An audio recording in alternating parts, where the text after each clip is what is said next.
കണ്ടോ, ഈ ചൂടുവെള്ളത്തിൽ ഞാൻ ഉരുകി ഒലിക്കുകയാണ്. ഞാൻ ഉരുകുമ്പോൾ എന്റെ ഉള്ളിലെ കെമിക്കൽസ് നീ കുടിക്കുന്ന വെള്ളത്തിൽ കലരും. പ്ലീസ്, ഇതിന് പകരം ഒരു സ്റ്റീൽ ഗ്ലാസോ സെറാമിക് കപ്പോ ഉപയോഗിക്കൂ. ഞാൻ നിങ്ങളുടെ വീട്ടിലെ പാനാണ്. എന്റെ ഉള്ളിലെ കോട്ടിംഗ് ഇളകിയിട്ടുണ്ടെങ്കിൽ ഉടൻ എന്നെ ഉപേക്ഷിക്കൂ. തീ തട്ടുമ്പോൾ ആ വിള്ളലിലൂടെ ഭക്ഷണത്തിലേക്ക് വിഷം കലരാൻ സാധ്യതയുണ്ട്. ഈ ചൂടുള്ള ഭക്ഷണം എന്റെ ഉള്ളിൽ നിറയ്ക്കുന്നതൊന്ന് നിർത്താമോ? ആ ചൂടിൽ ഞാൻ ഉരുകി എന്റെ ഉള്ളിലെ വിഷം നിന്റെ ഭക്ഷണത്തിലേക്ക് കലർത്തുകയാണ്. അടുത്ത തവണ വരുമ്പോൾ വീട്ടിൽ നിന്നൊരു സ്റ്റീൽ പാത്രമോ മറ്റോ കയ്യിൽ കരുത്. ഞാൻ മെലാമൈൻ പ്ലേറ്റാണ്. കാണാൻ ഭംഗിയുണ്ടെങ്കിലും ഞാൻ നിന്നെ പറ്റിക്കുകയാണ്. മൈക്രോവേവിൽ എന്നെ വെച്ചാൽ ഭക്ഷണത്തിലേക്ക് ഞാൻ വിഷാംശങ്ങൾ പുറത്തുവിടും. തണുത്ത വിഭവങ്ങൾക്ക് മാത്രം എന്നെ ഉപയോഗിക്കൂ. ഞാൻ പ്ലാസ്റ്റിക് കട്ടിംഗ് ബോർഡാണ്. എന്നിലെ ഓരോ പോരലുകളും ബാക്ടീരിയകളുടെ ഒളിത്താവളമാണ്. ഒരിക്കലും ഇതിൽ പച്ചക്കറികൾ അരിയരുത്. പകരം മരത്തിന്റെയോ സ്റ്റീലിന്റെയോ കട്ടിംഗ് ബോർഡ് ഉപയോഗിക്കൂ.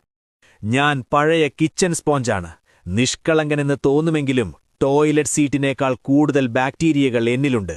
എന്നെ എപ്പോഴും മാറ്റിക്കൊണ്ടിരിക്കൂ. ഞാൻ പത്രക്കടലാസാണ്. അച്ചടി മഷിയിൽ അടങ്ങിയിരിക്കുന്ന ലെഡ് വളരെ വിഷകരമാണ്. ഒരിക്കലും പൊരിച്ച പലഹാരങ്ങൾ എന്റെ മുകളിൽ വെക്കരുത്.